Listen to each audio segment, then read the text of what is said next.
India কিন্তু বাংলাদেশকে হারিয়ে দিয়েছে 41 রানে। আর আমি বলেছিলাম হয়তো একটা টিম আছে এশিয়াতে যারা ইন্ডিয়াকে হারাতে পারে, সেটা হচ্ছে বাংলাদেশ। কিন্তু বাংলাদেশও পারলো না ইন্ডিয়াকে হারাতে। বাট এই হিসেবটা আমরা ফাইনালের জন্য তুলে রাখছি। দাদাদের অবশ্যই অবশ্যই আমরা জবাব দেব। আমরা শুধুমাত্র আমাদের ব্যাটিং ব্যর্থতার কারণে ম্যাচটা হেরেছি। দেখেন, ইন্ডিয়া যেভাবে শুরু করেছিল আমার মনে হচ্ছিল যে 230-40 এরকম হতে পারে। অভিষেক শর্মা যেভাবে শুরু করেছিল, ভাগ্য ভালো আমাদের যে অভিষেক শর্মা রান আউট হয়েছে, রানটা বেশি হয় নাই। পরে আমাদের বলাররা কিন্তু সুন্দরভাবে গেমটাকে রিকভারি করেছে এবং ইন্ডিয়া 169-এর ভিতর প্যাকেট হয়েছিল।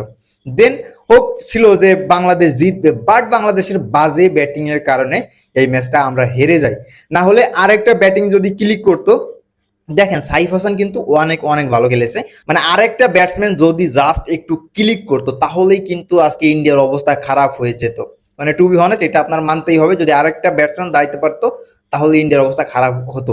এইখানে আমরা হিসাবটা তুলে রাখতেছি ফাইনালে, কারণ ফাইনালে আবার তাদের সাথে আমাদের দেখা হচ্ছে।